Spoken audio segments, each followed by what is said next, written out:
everybody. How are we all? Hope we're all doing okay. It's nice to be back speaking to you again. Another Sunday club in home in lockdown. But never mind, you're all back to school on Monday, so hopefully it won't be much longer now. So we can at least maybe get outside at the rugby club. That would be nice, wouldn't it? Maybe after Easter and the weather will be better by then as well. Today is quite a special day. What's happening today? It's Mother's Day, that's right. But that's not just all about mothers, is it? No, it's about saying thank you to everyone that looks after us and takes care of us. So I hope you've all been doing something nice for your mothers today. Mm? Anyway, I know we covered this at assembly as well, but I've got a few extra bits and bobs for you today. So let's get on with it, shall we? Morning folks, how are we doing today? So this morning my meandering has brought me up Warbler. Not quite as nice as the last few days, you'll see. A few more clouds in the sky, and if you can see it or not, that's as close to a sunrise as I'm going to get this morning by the looks of things. Most of you are probably still in your beds. You miss so much at this time of day. It's nice and peaceful, quiet, good time to gather your thoughts. Mother's Day this weekend, a day when your caregivers, your grown-ups at home get a rest and you take charge of the house. Get up, do the washing, make breakfast in bed, do the ironing, make lunch, make dinner, make breakfast, make supper maybe, or just simply give a hug, let them know you're there. Just make your own bed for once, that would be nice. And take a cup of tea or a cup of coffee, whichever they like, with a smile. Just let them know that you appreciate them every day of the year, not just that one day. My ideal day would be breakfast in bed, and then out somewhere with Craig and the kids, bike run, nice walk. Somewhere like this would be ideal, because we can't go anywhere else at the moment. And either maybe a picnic in the sun, or home for a nice dinner all together around the table. That would do me quite nicely. But Mother's Day's a Sunday and I'm usually working, so it doesn't happen very often. So this year will be a really special year for me, because I'll actually be at home with everybody. I'm getting my Mother's Day wish a week early. There's a walk I've always wanted to do, and I've promised myself all through lockdown I'm going to do it. So today, my family's taking me out to do it, and you're coming along with us. See if you can figure out where we're heading to. Here's the first place we arrive at. 2, 1, go.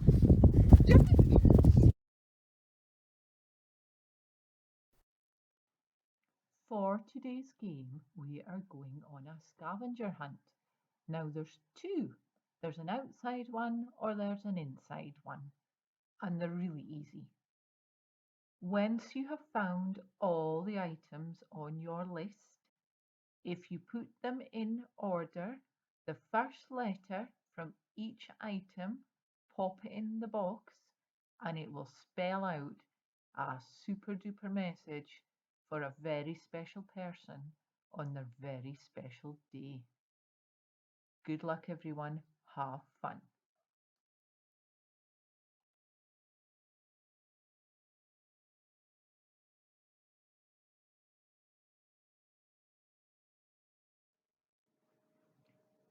Jesus described himself by using the striking image of a mother hen with her chicks.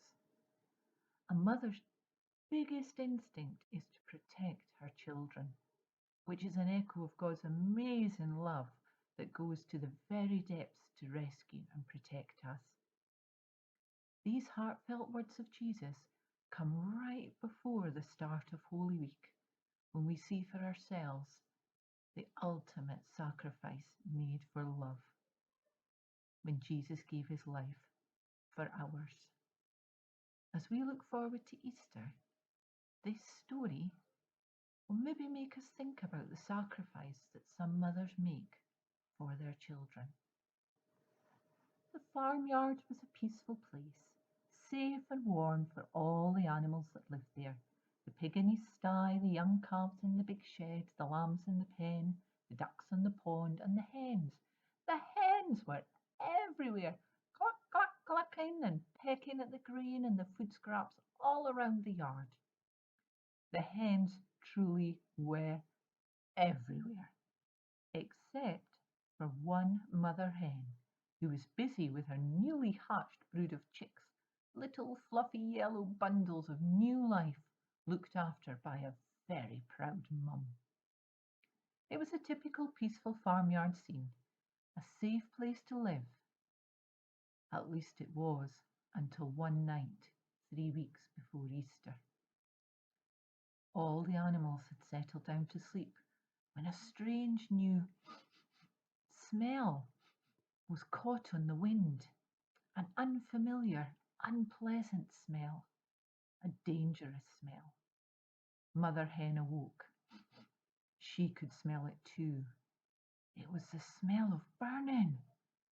Somehow, somewhere in the dark of night, a fire had begun, and it was spreading fast, licked into a fury by the wind. Stubble began to burn, the hay in the hayloft caught light, and the dry wood of the pens was soon alight. Panic set in among all the animals. The lambs were bleating, the cattle were lowing in distress, the pigs were snorting with fear, the ducks were flapping and squawking, the hens were scurrying about in confusion. Mother Hen sensed the danger, and she drew her chicks close to her to keep them safe. Surely the farmer would have noticed by now. He would come and rescue them from the corner of the barn that had become their temporary home. Mother Hen sat tight and waited, too frightened to leave, too protective of her babies to move. The farmer did come, but not to the barn, bringing water and beaters. He and his friends did their very best to douse the roaring flames and rescue all the bigger animals. It was hard work.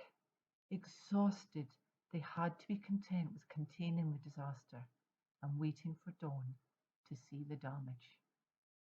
They rescued everything that they possibly could. But what about Mother Hen? When the farmer began the morning searching the ashes of the barn, he saw something unusual, a sad lump of feathers in a corner. Poor Hen had been overcome by the fumes and the heat. But didn't the feathers move? Yes, something was alive. He brushed back the mess, and out stumbled 6 little yellow chicks, safe and sound, protected from disaster by a mother's love. She had protected them so that they could be saved. She had given her all so that they could go on and have a happy life. It was only 3 weeks to Easter, and this one event, more than anything else, helped the farmer to finally understand for the first time what Easter was really all about.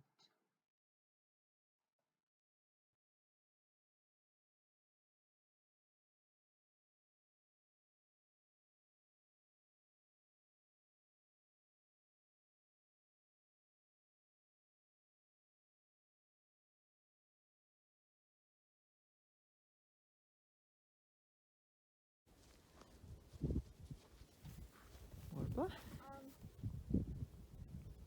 Beacom, the Monument, Timpin, and Castle Hill. The sun's even starting to come out. I can see all 5 hills from here. We've only got one more to go. Have you guessed where we're going yet? We're nearly there.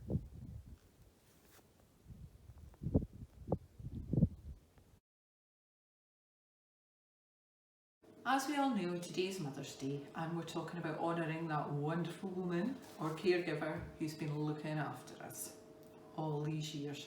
Now, my mum and I used to have a few sparks growing up because she used to make me do all these things, and I thought she was just trying to spoil my fun. But actually she wasn't. I'll give you some examples. See what this is? It's porridge. Mum always made sure that I ate something like this or some toast and orange juice for my breakfast, when all I wanted was a donut or some nice sugary chocolatey cereal.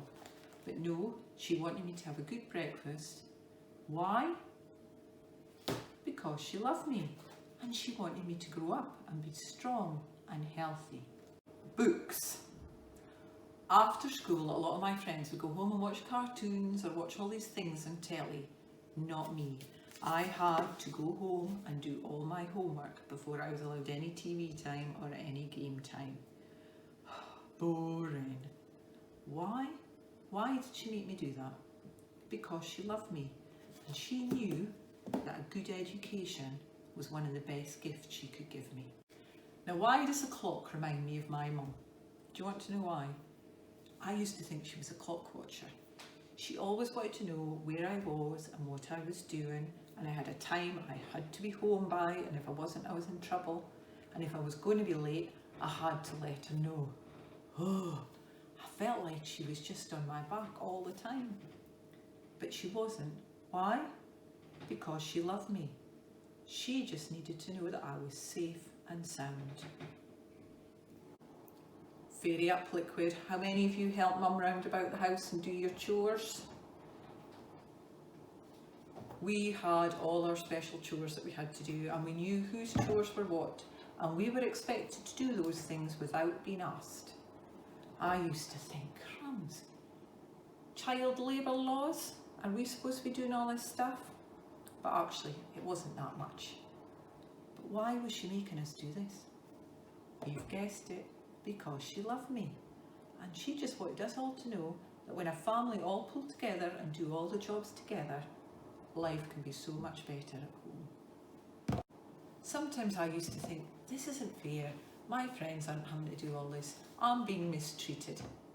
But I wasn't, was I? Everything now I understand, especially now I've got children of my own, Mum was just doing because she loved me so much. She wanted me to grow up to be strong and healthy.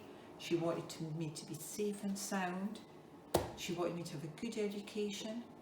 And she wanted me to learn skills for life, and that pulling together and do teamwork is one of the best things you can do.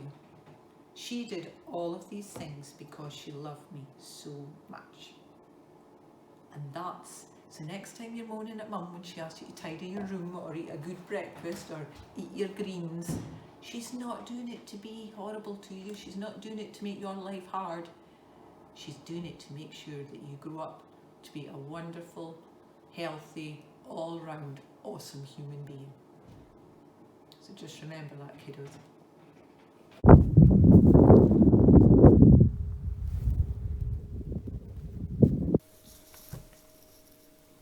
So how can you show Mum that you love her? Here's a little list of things that I think might just be the top 10 ways to show Mum how much you love her. Make your bed. Pick up your clothes. Keep your room clean. Take out the rubbish. Help her fix dinner. Set the table. Help with the dishes. Don't argue with your brothers or sisters. Give her a gift that you've made yourself. When she asks you to do something, do it. And just remember that Mum likes to hear you say, I love you, but she likes it even more when you show her that you love her. Right, everybody, you could call this a craft today, or it can be a snack, but we're going to make Mum a because I love you hug. So all you need is a strawberry, 4 little mini marshmallows, some pretzels. Now, I couldn't get the long normal pretzels, so I've had to get the chocolate ones and try and take the chocolate off, but they've all broke, so they're not perfect, but they'll do. And a cocktail stick. So what we do is just cut the green top bit off the strawberry, and then we want to cut the strawberry, see where it's the long bit there. So cut it. And then we get a cocktail stick, and this is just to hold it together, so you might get your grown-ups just to trim the ends off for you. Just push that through to keep the strawberries together. And then we put pretzels in for arms and legs. Stick a marshmallow on the end of your pretzel. I find it's easier to do it that way. And then just push that in the strawberry.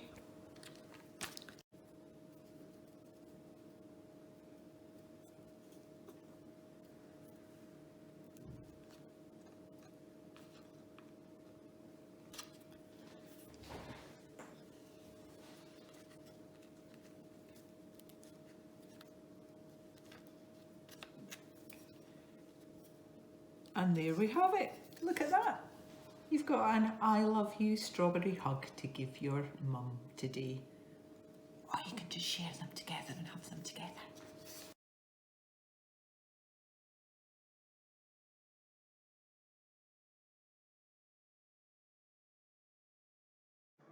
We've been talking about how much our mums do for us. So today, for another wee craft, we're going to make some Action Mums. All you need is a piece of paper, a crayon or a pencil, anything at all, and a pair of scissors. First thing we do is fold the paper long ways. Make sure we get a good stretch. And then we fold the paper like a fan. So then turn it that way. Grown-ups will help you with this. And then we turn it back that way. Get 3 actions. Okay, so then we've got at the top and the bottom. Then all we do is draw a person on it. Now make sure you get the arms right to the edges. That's what's going to join them all together. Okay? And then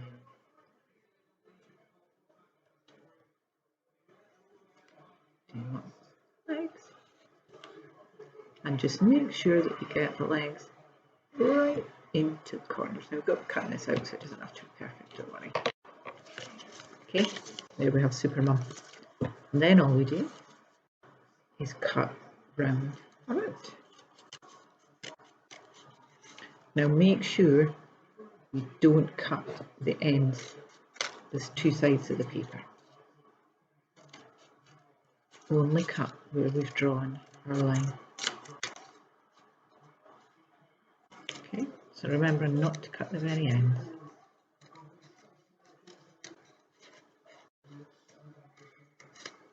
Okay.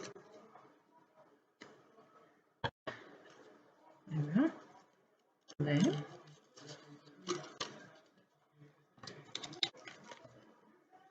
there we go. We have our Action Mums. And you can write on there or draw Mum in each way, showing all the different things that we want to say thank you to Mum for. So you could have thank you Mum for cooking my tea. Thank you Mum for tidying my room. Thank you Mum for looking after me. Thank you Mum for wonderful hugs. And then they'll stand up.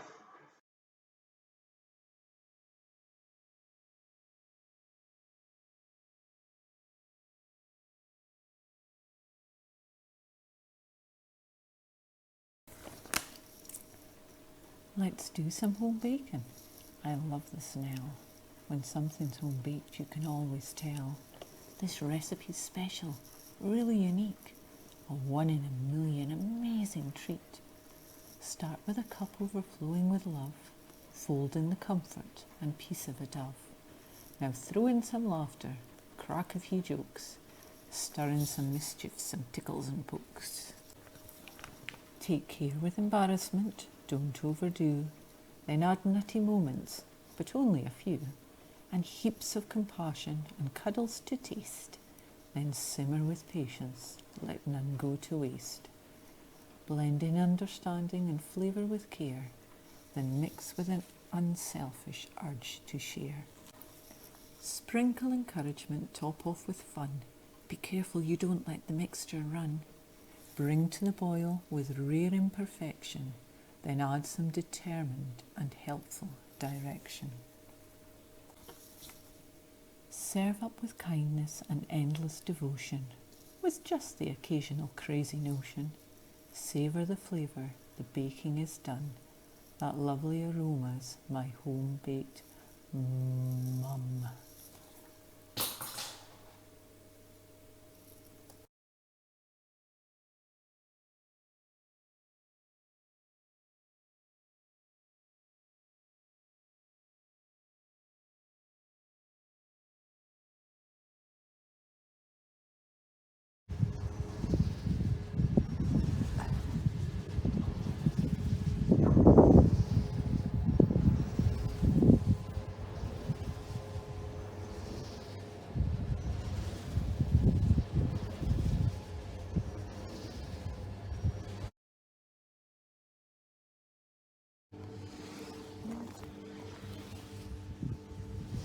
Underneath the windmills.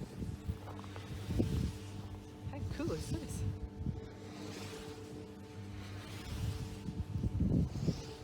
And we've made it. We're here at the windmills. I've got my Mother's Day wish. Make sure that you make sure your mums get their wish today as well. Whatever you do decide to do and however you do decide to spend it, I hope you have a fantastic weekend together. And want to wish you all the best for next week, as you will all be heading back into school at some point. That's great, isn't it? I'll bet you're all ready for it. It's time to be back in among your friends again. Just spending a little bit of time with them. It's just what everybody's needing now. Think yourselves lucky. You're doing a lot better than us really old folk are at the moment. Anyway, we're nearly there. The light's at the end of the tunnel, folks. We just need to stick with it just that little bit longer. So look after yourselves and look after each other, and I will speak to you all again soon. Take care, everyone.